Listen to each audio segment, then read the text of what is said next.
Hey, girlfriend, how are you today? I'm here with Marlene. Okay, Marlene, I just totally blanked on your last name.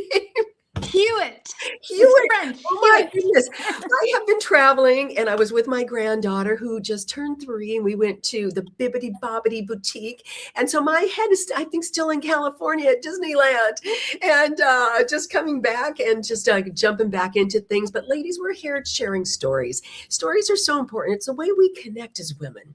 It's not the circumstances so much. It's those moments that we get through things that we tap into that resilience. We tap into those moments where we had to overcome. And today I'm just privileged to have Marlene here and to share her story. And before we get started, Marlene, and before I have you introduce yourself, there was a little quote that you had in your story, and it said, bravery isn't about certainty. It's about moving forward without it.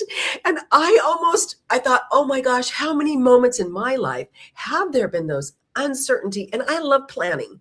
I like things, I like to know my lane that I need to operate in.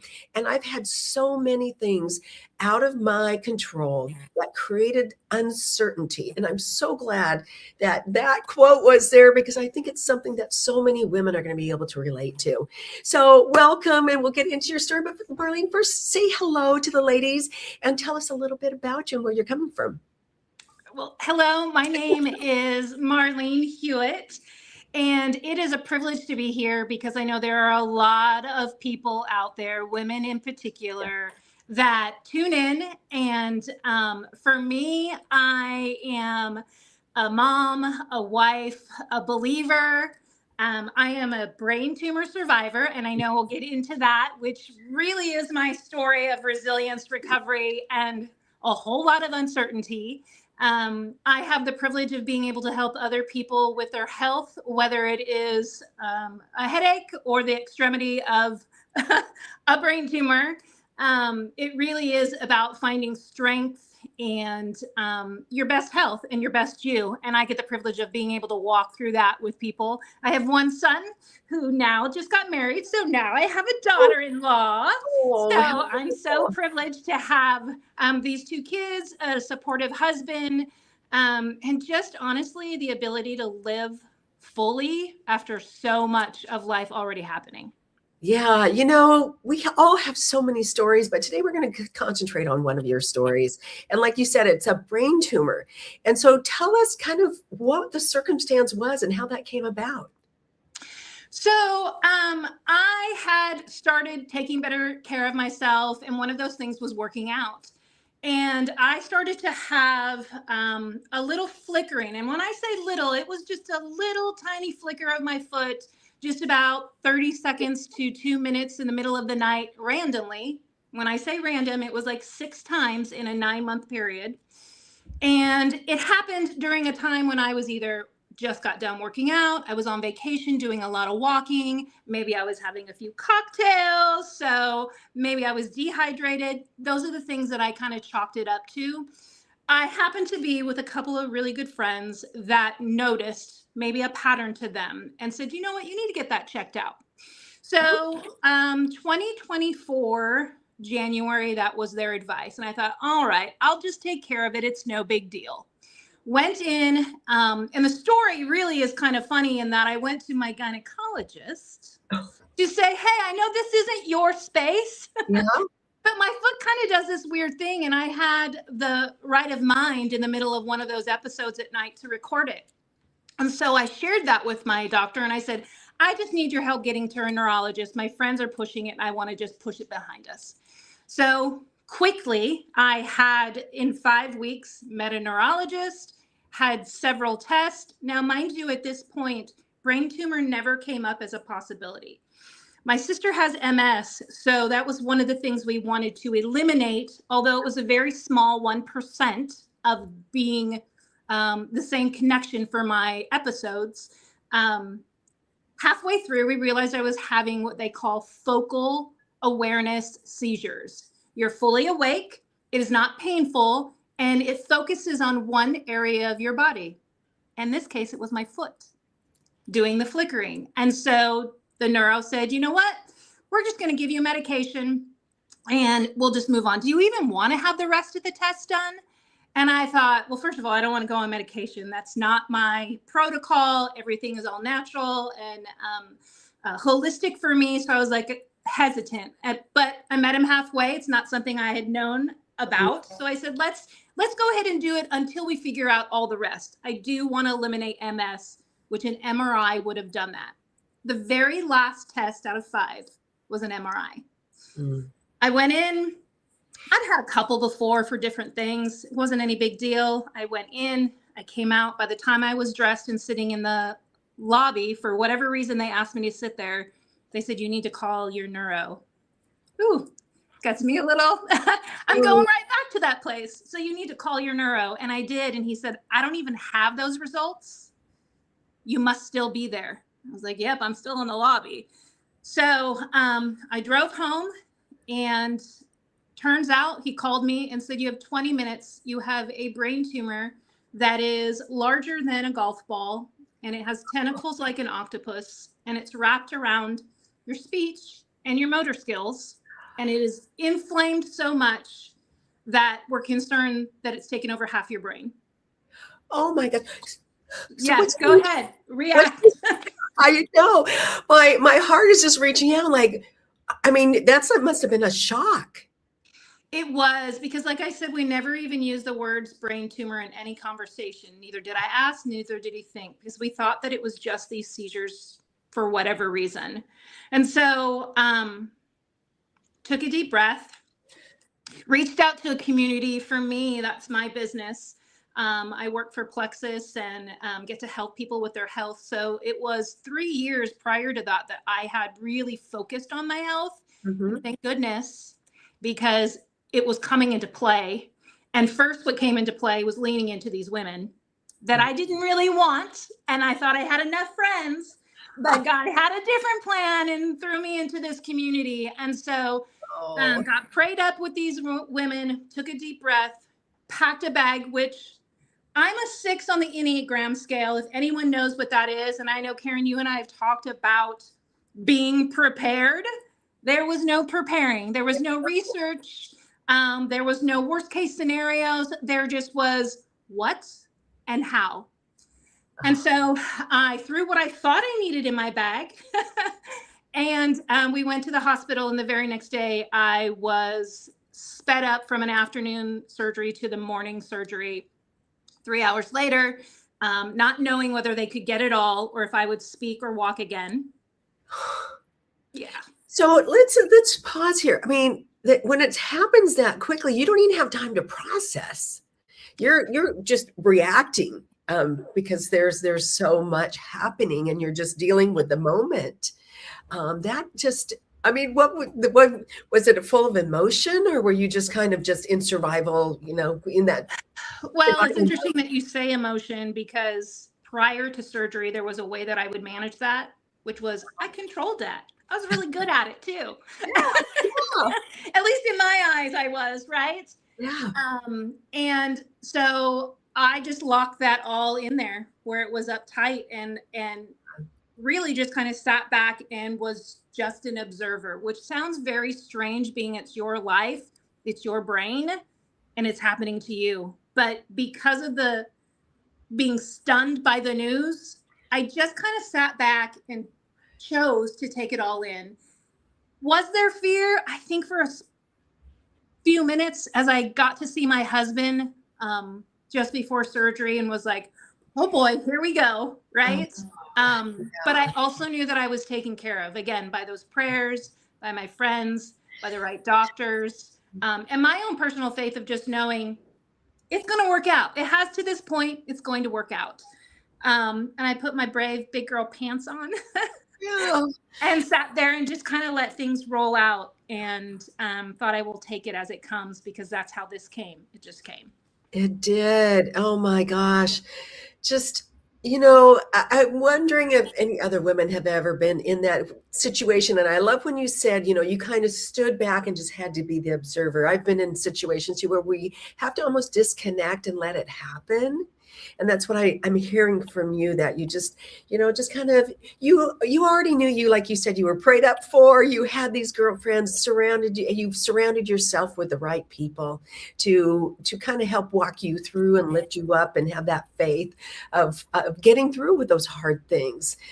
So you go into surgery, what was it like afterwards for you? What was the outcome, the healing process, and that emotional healing time? So what's interesting is that where it had been entangled in my brain was the parietal lobe, which is ironically enough emotion that I thought I could control all the time, right? But also it was wrapped around my speech and my motor skills. And so those were the very things that I was focused on most. And so when I came out and I was asking for things right in the recovery room, that was a great sign to me, the doctors, and my family. I did have some numbness from about mid-thigh down to my foot, where I had had multiple seizures prior to surgery, and in recovery I had about 30 in recovery, just out of response from what had happened in surgery itself. Oh, wow. By the way, surgery, they got most of it. There's still a little piece that is left in the lining of the center lining of my brain, because you can't cut into that. There's way more of a risk in that. So they had to leave that, which leaves me at 35% of it coming back. But just the way I took this one is the way I'm going to have to just take that news too. And so when I left the hospital, I had that deficit in my foot. I can't feel the bottom of my foot now currently. Let's see, this was April 24th of 24. So I'm coming up on 2 years. And I only have a deficit of just at the very bottom of my foot. I can't feel the bottom. So it's kind of a numb feeling. But as you can see, I'm talking just fine. Sometimes it's a little bit slower because there is a trauma to the brain. And as far as the physical aspects, I CrossFit 5 days a week. Oh, wow. And CrossFit for me, like, there's different versions of CrossFit, right? Like, you see these power lifters in CrossFit. That's not me. I don't aspire to be that, but I'm powerlifting what I can do in my power, right? And so as long as I keep that, I'm in check. But the emotional piece, honestly, Karen, is the one that has really tripped me up. And that's where I found my resilience. Because the parietal lobe is all about emotion. And when it gets traumatized, the best way I can explain it, and I kind of gave you an insight to pre-surgery, which was I controlled those emotions. Yes. I describe it best where they were locked behind a gate, and then there was another wall and another and another. So they were tucked away, and I was as stoic as the best could be. So I could get my business done. I could take care of things. I could be what I needed to be for people. After surgery and that trauma, that gate was completely broken, wide open, swinging when it wanted to, and who knew what was coming and going. So I had completely lost that control. And it was uncomfortable for me, to be honest, because I didn't know how to navigate that after 54 years of doing it the other way. And now all of a sudden I had to learn. I had to come back. I needed to find that strength in a different way. A lot of surgery, some open hands, right? To let God do what he needed to take out and put in and rearrange in me first, and then in my circumstances and surroundings. And 2025 was really that. It was finding that brave every day, because I don't know what the next day will bring. It could come back, and it could come back in a force. But it's also finding the resilience to live fully every single day with an urgency of who knows what tomorrow will bring. Not in a doom and gloom way, but a dig deep kind of way. Yeah. I mean, when you only have 20 minutes when they tell you what you have to go into surgery. And then, I mean, an emotional response where that actually affects your brain, that is huge. And to have to deal with that and now have a whole different perspective on how you live. But Oh my gosh. It's a gift. It really is a gift. And that's strange to say, I know. Yeah. It is. And so I just love how sometimes our struggles and these beautiful gifts come out of it. Not that we want to go through those at all, and we wouldn't wish them upon anyone, but to see those lessons and to be where you are today, to be able to share that gift with other people as well. I know when I met you, there was just a sparkle about you, and you said she goes, you said, I have a story. And I'm just like, oh yes, we have these stories of resilience, and your story doesn't really end. Your story is one that continues of resilience, that you have to tap into that. And like you said, how are you going to choose to live today? And that's the thing is that, one, thank you so much for the opportunity to share my story, not because I'm really any different than anyone, right? Like Right. we all have that deep down strength, but often we don't tap into that until things are as extreme as a surgery, an illness, a death. But I'm in this world to nudge people to go, okay, but what about today? Maybe that's down the road, but what about today? What Yeah. about today with your strength? What about today with the decisions that you're making? What about today on the things that you've disqualified yourself? I just talked about that on my stories today about how we disqualify ourselves for all of these different things.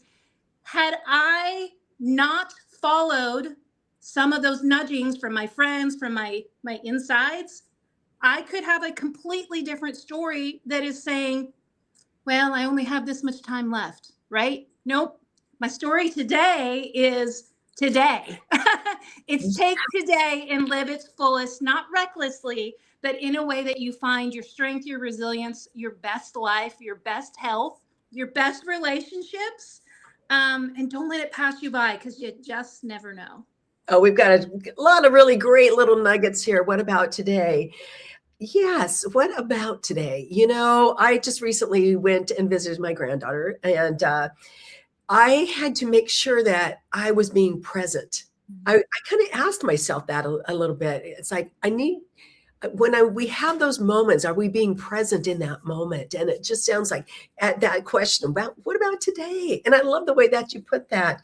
So if there's a woman who maybe is going through something similar to your situation, what would you say to her? Wow. One is keep going. Mm.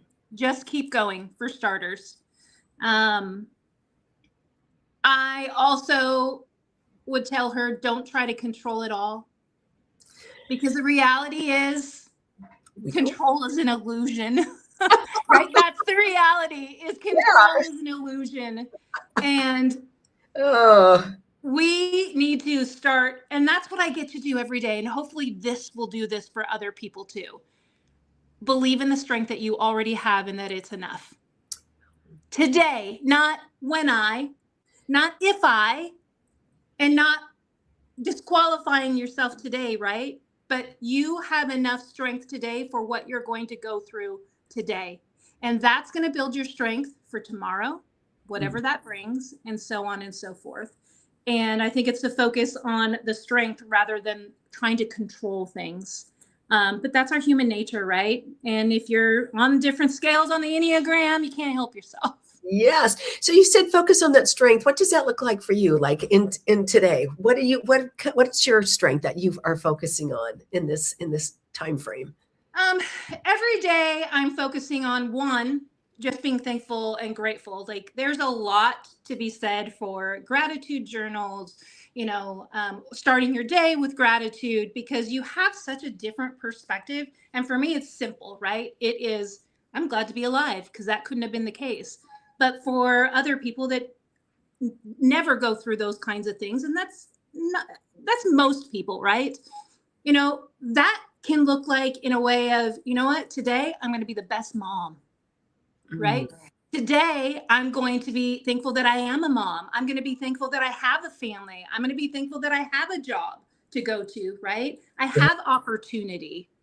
um I start with gratitude, but then I also really focus on my health. And you know I took my health for granted for probably 50 something years. It'll be there, Yeah. right? And even though I was taking supplements and I was coaching people, it was just on the regimen of doing it. But now I see the end result of that. I did that for 3 years prior to my surgery. And that is a testament to why my body was ready to fight. The prayers helped my spirit to fight. And my mindset was just purely stubbornness that I was going to make it through. And Yeah. so I really focus on those strengths. And practically, it is my quiet time. It's feeding my body of the right things, nutritionally, working out. And then honestly, it is surrounding myself with people that are going to feed that, right? They're not going to hold me back. They're going to feed that. They're going to want it. It gets contagious both ways, from me and from them. So that's why I love being part of so many different networks. And the network, honestly, if you really want to get down to it, the network of those two women saved my life. Wow. And there, you were talking about, we started off with bravery isn't certainty. It's moving forward without it. But that controlling, your health, making those decisions, that is a sense of security, a sense of certainty that you do have a choice in how you walk forward in today. And so ladies, would challenge each other, and, what's one thing that you can certainly do that will, be healthy today, or to, your mindset, your spirit, or, whatever that looks like for you, maybe going for a walk. So let's talk just as we're going to be wrapping up here shortly. Let's talk what are, how did walking through this, how did this change your perception of yourself? Identity was last year, right? Finding Marlene again. And it was, you would think surgery and coming right out of that would have been the hardest thing, or even hearing you need brain surgery. Right. Last year was probably the hardest thing I've ever done. Who I thought I was shaken, right? I was a controller. I had it all laid out. I'm the planner, preparer. And now everything was thrown up in the air, and I had no idea if it was going to fall in place, what shape it would be in. And that made me very uncomfortable and uneasy with who am I really now? And who do I want to be, which is the gift, right? I got to decide who that was, but I had to discover that in my core. And so I did have a great therapist. I have great support with friends and my husband and my son and now daughter-in-law. And so I found that, and we talked about it, the presence, right? Not always looking for the next thing, just really sitting here and soaking that up. Right. That's the living fully, right? With uncertainty, you can still live there fully present in the uncertainty, because you can't control that anyways. But I know that my core has always been there, right? I allowed the outside world to shift that. And having my surgery really brought me back to the anchor of that, because it doesn't change. How we're created doesn't change. It's how we build on it is changing. And I had a clean slate, let's say, to start to rebuild that, because my core and my foundation was the same. And now I just had to rebuild what probably was already there, but it was buried by society and what people say and what I thought I needed to do and how I needed to control. But now I'm freely me. Right. And people love that, including me. I love myself this way. Yeah. And I can see the emotion and all the beauty that comes out of that. Just going back to that foundation of who you are, that says a lot. And, as we, if we had like a little chart and we write down what's our foundation? Who are you at the core? Whether it's your values or however you want to put that. And it's just that beauty, that raw beauty that you can see that you're talking about. And it's like, yeah, this is who I am. And this is where I can stand. And as some of those layers were stripped away from you, it just sounds like that. It's like, it may not be easy to go through all that, but there's beauty that has come out of it. So as we close out, what would you like to leave the ladies with? Oh my gosh. have faith and belief in yourself. Mm. That's where you need to start, honestly. You are enough. You have enough. You just have to use it, right? And that choice is yours. You choose to use that or you choose to put it on the shelf, but nonetheless, that enough and that strength is there. And I would challenge every single woman to test that every single day. Test your strength, push Oh, yourself further and further so you can find where are my limits. And I think what you'll find is you have no limits when you do that because you're constantly growing and building on the foundation of where you started. oh wow. Okay, that is great. Test your strengths every day because they are unlimited. And like you said too, you just build upon that day per day of that strength. And doesn't that give you, it's like kind of like your book of proof, I call it, that you can build upon those strengths each day. And if you write it down. So ladies, what if you write down every day how you tested your strength and what that looked like for you? And what was it? And then, start this little journal. Ooh, we might have to add that to our magazine. And we'll put that in some journal prompts or something. So ladies, it's been just a joy to share Marlene's story. Marlene, there's so many little golden nuggets in that. And I just want to thank you for coming and opening your heart to our audience and to the women, because there's someone out there who needs to hear your story. It's so important because even if it's not the same circumstances, I have a feeling there's a lot of little points in there that you touched on. I know for me, there's several, and I'm going to go back and listen to this too and write them down because I love having those little golden nuggets that we can hang on to about testing our strength every day. And oh my gosh, so many things. But thank you for coming and sharing your story, Marlene. Thank you for the privilege of being able to do that. You talk about stories a lot, and stories are only great when they're spoken and told. If you keep them to yourself, Yes. they're not really great stories. So thank you for being able to give many women the opportunity to share those, and I'm just one of them. Yes. And thank you for joining us today, ladies. We leave you and we hope that you will come and share your story too. Have a great day.